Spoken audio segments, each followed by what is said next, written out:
ये आप देख चुके हैं, समझ चुके हैं। ये इनसे कई बार इस तरह से भी सवाल बन जाता है कि एक साइकिल या बाइक का जो साइड मिरर है वो अपने आप में कंप्लीट है और बाइक दोनों साइड मिरर के साथ भी कंप्लीट है और वो हटा के भी। तो ये एज अ होल देखना, यानी गेस्टॉल्टवाद की बात हो रही है, परसेप्शन की बात हो रही है कि आप चीजों को देख के दिमाग में क्या इमेज बनती है। ये परसेप्शन पे बात करते हैं, अनुभूति पे बात करती है गेस्टॉल्टवाद या इनसाइटफुल लर्निंग। जैसे थियरी ऑफ इनसाइट में ये भी एक ऑप्शन हो सकता है कि आपका मन है कि आप इस मोमबत्ती को दीवार पे लगाना चाहते हैं। अब ये मोमबत्ती लाए, माचिस लाए, लेकिन आप दीवार पे टांगना चाहते हैं ताकि रोशनी ज्यादा हो। मॉडर्न डे की प्रॉब्लम्स नहीं है, बट जब हम छोटे थे, गांव में थे, तो ये सब समस्याएं होती थी। लालटेन, लैंप, मोमबत्ती, है ना। तो इसको कैसे टांगा जाए कि रोशनी थोड़ी ऊपर तक जाए। अब दिमाग में आया भाई कील लेके आते हैं। क्या कह रहे हो, पहले तो अंधेरा मिटा लो, बाद में कील ले आना।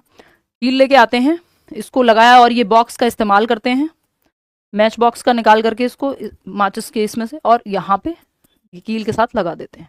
ऐसे बहुत सारे जुगाड़ आप करते हो जीवन में। इसी जुगाड़ को इनसाइट कहते हैं, अंग्रेजी में फैंसी टर्म है इसका, कि इनसाइट कि आपको अचानक से आइडिया आया किसी सॉल्यूशन, किसी प्रॉब्लम का, क्योंकि आपके दिमाग में कॉग्निटिव थिंकिंग चल रही थी। क्रिएटिविटी से भी जुड़ा हुआ है कि नए नए जो आविष्कार या नए नए आइडियाज इनसाइट में आते हैं। चलिए, एक सवाल है आपके सामने, क्वेश्चन नंबर 17। बहुत ही प्यारा सा सवाल है, फटाफट से आप बताएंगे। हाँ, the right to free and compulsory education, यानी शिक्षा का निःशुल्क एवं अनिवार्य शिक्षा का अधिकार अधिनियम फॉर एज ग्रुप कितना 6 to 14 years has been included in Indian constitution as what article. तो 86th अमेंडमेंट की जब हम बात करते हैं, यानी 86वां संविधान संशोधन 2001 में ये हुआ था, if I am not wrong, article 21A को इंसर्ट किया गया और राइट टू एजुकेशन एक्ट 2009 पे बात की गई। 6 से 14 वर्ष के बच्चों के लिए फ्री और निःशुल्क शिक्षा। अभी जब यूपी में स्कूल बंद हो रहे थे तो अब इस पे हमने बहुत बात की थी या सवाल भी उठाए थे, लोगों ने भी सवाल उठाए थे कि भाई ये तो आरटीई का उल्लंघन हो जाएगा ना, कि आरटीई कहता है कि इस घर से 1 किलोमीटर के दायरे में प्राइमरी स्कूल होना चाहिए, यानी प्राथमिक विद्यालय 1 से 5वीं कक्षा तक का। घर से 3 किलोमीटर के दायरे में एलिमेंट्री स्कूल होना चाहिए, यानी 6th to 8th क्लास तक की शिक्षा। और 6 से 14 वर्ष के बच्चे के लिए फ्री एंड कंपलसरी एजुकेशन होनी चाहिए। Even 25% EWS category private schools में भी कोटा होना चाहिए इकोनॉमिकली वीकर सेक्शन का। और सरकारी विद्यालयों की बात करें तो 6 से 14 वर्ष की तो शिक्षा निःशुल्क और अनिवार्य है, यानी कोई आपसे फीस नहीं ली जाएगी, कोई टेस्ट नहीं लिया जाएगा, और कंपलसरी है। पेरेंट्स भी चाहें तो बच्चों को घर में नहीं रख सकते। 6 से 14 वर्ष यानी पहली से 8वीं की कक्षा फ्री होगी। अब न्यू एजुकेशन पॉलिसी या नेशनल एजुकेशन पॉलिसी चाह रही है कि उसको प्री स्कूल से लागू कर दें। इसमें भी अगर डिसेबल्ड बच्चा है, पर्सन विद डिसेबिलिटी है, तो उसके लिए आयु जो है, आयु सीमा 6 से 18 वर्ष हो जाएगी। ठीक है, ये बात आप ध्यान रखेंगे, ये छोटी छोटी बातें हैं, है ना। ये आर्टिकल 45 में पहले कहा जाता था कि 14 वर्ष तक की शिक्षा को आप फ्री रखो, लेकिन बाद में जब ये 86 अमेंडमेंट हुआ तो आर्टिकल 45 ECCE के बारे में बन गया, अर्ली चाइल्डहुड केयर एजुकेशन, 6 साल से कम उम्र के बच्चों के लिए, जो आपका प्री प्राइमरी जिनको बच्चा बोलते हैं हम, या फिर प्ले वे वाले बच्चे बोलते हैं, आंगनवाड़ी, यानी 3 से 6 वर्ष के बच्चों के लिए। तो आर्टिकल 45 यहां नहीं लागू होगा, यहां आर्टिकल 21A आएगा। बात क्लियर है, होपफुली क्लियर होगी। आगे बढ़ते हैं। और ये राइट टू एजुकेशन एक्ट लागू कब हुआ? 1 अप्रैल 2010। वैसे आरटी 2009 बोलते हैं। तो ये बेसिक सी बातें हैं जो आप ध्यान रखेंगे। चलिए आगे बढ़ते हैं। क्वेश्चन नंबर 18 देखिएगा, giving meaning to sensation on the basis of past experience is called. बहुत प्यारा सवाल है। पूर्व अनुभव के आधार पर, यानी जो पहले प्रीवियस एक्सपीरियंस आप ले चुके हैं उसके बेसिस पर संवेदना को अर्थ प्रदान करना, यानी जो सेंसेशन आपको फील हुई है उसको आपने मीनिंग दिया है कि ये तो पहले भी हुआ है। तो ये वाला पेट में दर्द जब पहले हुआ था तो ये वाली बीमारी हुई थी, है ना। या फिर आप एक परसेप्शन क्रिएट करते हो कि भाई ये पीरियड्स का पेन है, या ये डिफरेंट पेन है, ये लेबर पेन है, व्हाटएवर। कोई और भी चीज हो सकती है इसमें, ऐसा नहीं है सिर्फ एकमात्र पेन ही का अनुभव है।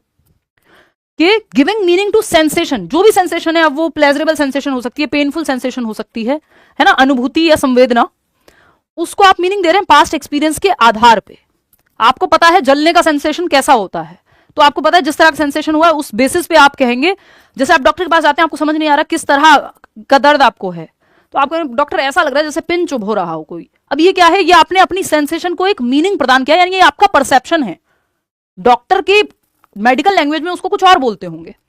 तो जब हम सेंसेशन को, यानी अपने 5 सेंसेस से जो भी एक्सपीरियंस हमने किया है, चाहे वो देख करके किया हो, सुन करके किया हो, स्मेल करके किया हो, टेस्ट करके किया हो, टच करके किया हो, वो हमारे 5 ज्ञानेंद्रियां एक इमेज, जब उन सेंसेशंस को एक इमेज की फॉर्म हम दे रहे हैं, वो परसेप्शन कहलाता है। ठीक है, ये परसेप्शन की बात आपकी गेस्टॉल्ट साइकोलॉजी में भी होती है, प्रत्यक्ष ज्ञान, या फिर इसको आप अनुभूति भी कह सकते हो। तो आपकी सेंसेशन जो आपके 5 सेंसेस से गई, उससे आपने एक प्रीवियस एक्सपीरियंस के बेसिस पे जो स्टोरी सुनाई खुद को, या मीनिंग दिया, स्टोरी का मतलब यहां अर्थ से है कि मीनिंग दिया आपने, कि कोई व्यक्ति आपको दिखा कि ये ऐसा दिखता है, पुलिस उसका चार्ट बना रही है, मीनिंग दे रहे हो सेंसेशन को, जो भी आपने अपने 5 प्रीवियस नॉलेज के आधार पे एग्जैक्टली। तो इमेजिनेशन में सिर्फ कल्पना होती है, जरूरी नहीं आप सेंसेस के बेसिस पे, सेंसेशन के बेसिस पे मीनिंग दो। इमेजिनेशन में तो आपका जो मन करे, आप अपने आप को ऋतिक रोशन समझ लो, मतलब कुछ और भी समझना हो वो भी समझ लो, जस्ट एक एग्जांपल है, समझ जाते हो आप मूवीज के एग्जांपल से। मोटिवेशन तो अभिप्रेरणा है, सेंसेशन तो ये सेंसेशन के बेसिस पे जो दिया है वो बात हो रही है, तो सेंसेशन तो इसका जवाब हो ही नहीं सकता।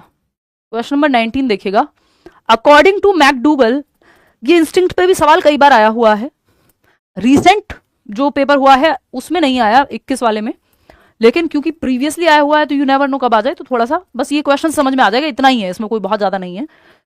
तो अगर हम बात करते हैं किसकी, according to McDougall, every instinct is associated with, I think आया हुआ है 21 में भी, if I am not wrong, तो एक सवाल है जो इंस्टिंक्ट के अराउंड है। ठीक है, कोई दिक्कत तो नहीं, सवाल का जवाब दो फटाफट, गुड गर्ल गुड बॉयज की तरह जल्दी से जवाब दो, इधर उधर की बात मत करो। हम तो बहुत स्लो चल रहे हैं यार, मुझे तो लगा था यूपी टेट के सवाल हैं और फटाफट से सॉल्व हो जाएंगे, क्योंकि इसमें ज़्यादा लेंदी है ही नहीं है पढ़ने में, बट मैं क्या करूँ, इतना डेटा है मेरे दिमाग में बताने को, मैं कंट्रोल कर रही हूँ तब भी समय लग रहा है। कोई बात नहीं, मतलब ठीक है, उससे नुकसान कुछ नहीं है, फायदा ही है, थोड़ा समय लग जाएगा, क्या बात हो गई।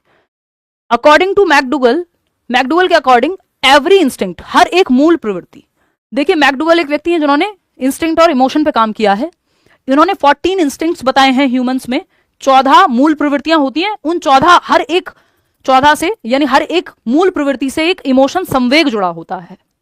जैसे ही कॉम्बैट की बात करते हैं, जो युद्ध वाली प्रवृत्ति है हमारे अंदर, उससे आक्रोश जुड़ा हुआ है, यानी एंगर, है ना। सेक्स क्या है, इंस्टिंक्ट है, लस्ट इमोशन जुड़ा हुआ है इससे। जो पेरेंटिंग का एक इंस्टिंक्ट है हमारे अंदर, जिससे लव जुड़ा हुआ है।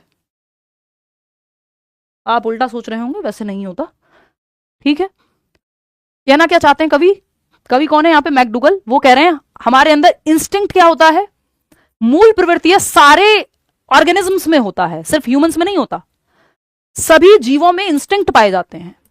जैसे बिल्ली के अंदर भी एक इंस्टिंक्ट है, उसको पता है कि वो इजीली गिरेगी नहीं, जंप करके कहां से कैसे निकल जाना है ना। डॉग्स के अपने इंस्टिंक्ट हैं, बहुत उनकी वैसे वाली नींद होती है बिकॉज ऑफ इंस्टिंक्ट ओनली। हमारे अपने इंस्टिंक्ट से हम कहते हैं हमारी इंट्यूशन फील हो रहा है, ये वो 50 और तरह के बेसिक इंस्टिंक्ट्स हैं। 14 ह्यूमंस के इन्होंने, यानी मनुष्यों में इन्होंने 14 इंस्टिंक्ट बताए हैं और 14 इमोशन बताए हैं। हर एक इंस्टिंक्ट से, हर एक मूल प्रवृत्ति से जुड़ा हुआ एक संवेग है, एक भावना है। तो McDougall, every instinct is associated with emotion. ये क्या है अभी डिस्कस करेंगे, सेंसेशन से नहीं, थिंकिंग से नहीं, कॉग्निशन से नहीं, इमोशन से। हर एक इंस्टिंक्ट हमारे अंदर संवेग लेकर के आता है, एक इमोशन से जुड़ा हुआ है। Every instinct is associated with an emotion. तो ये मल्टीपल टाइम्स इंस्टिंक्ट पे और मैकडूगल पे सवाल पूछा जा चुका है, इसलिए मैं इतना इस पे जोर डाल रही हूँ। ये 14 इंस्टिंक्ट है, ये पीडीएफ आपको मिलेगी, एक बार नजर मार लेना। याद तो नहीं कर पाओगे, कितना याद करोगे, बट कोशिश करना याद कर पाओ, क्योंकि डायरेक्ट सवाल भी पूछा हुआ है कि एक इंस्टिंक्ट का नाम दिया हुआ है और पूछा है कि एसोसिएटेड इमोशन बताओ इससे। ठीक है, तो 14 प्रवृत्तियां हैं, मनुष्यों की बात हो रही है। वैसे इंस्टिंक्ट्स जो हैं अलग अलग जानवरों में या पशुओं में या हर एक जीव में पाए जाते हैं, अलग अलग प्रकार के इंस्टिंक्ट। ठीक है, अगर हम देखें यहां पे, तो आप कॉम्बैट या पग्नेसिटी की बात करते हैं, तो आक्रामकता का एक इंस्टिंक्ट है, प्रवृत्ति है हमारे अंदर। ये एंगर इससे एसोसिएट होता है कि भाई आपको जोश वाली, आपको आर्मी की मूवी उठा के देख लीजिए, अब जहां युद्ध की प्रवृत्ति की बात होगी तो क्रोध काम आता है, वो क्रोध का यूज है हमारे अंदर, जो इमोशन है anger, which is related to this instinct called combat. तो ये हमें हेल्प करेगा अगर सही जगह पे एंगर है तो। कॉम्बैट से जुड़ा हुआ है एंगर। रिपल्शन, जिसको घृणा बोलते हैं, डिस्गस्ट या हेट, अगर आप घृणित महसूस कर रहे हैं किसी के प्रति तो डिस्गस्ट या हेट का भाव आएगा इस इंस्टिंक्ट की वजह से। क्यूरियोसिटी, जिज्ञासा से एक इमोशन जुड़ा है, वंडर का, आश्चर्य का। ठीक है, लाफ्टर से जुड़ा हुआ है अम्यूजमेंट। ऐसे ही आपके कंस्ट्रक्टिवनेस रचनात्मकता से जुड़ी हुई है, फीलिंग ऑफ क्रिएटिवनेस की कुछ नया करने की जो चाह है वो हमारे अंदर एक कंस्ट्रक्टिवनेस का इंस्टिंक्ट है जिससे ये इमोशन जुड़ा हुआ है रचनात्मकता का। तो ऐसे ही 14 इंस्टिंक्ट हैं, 14 मूल प्रवृत्तियां, हर एक से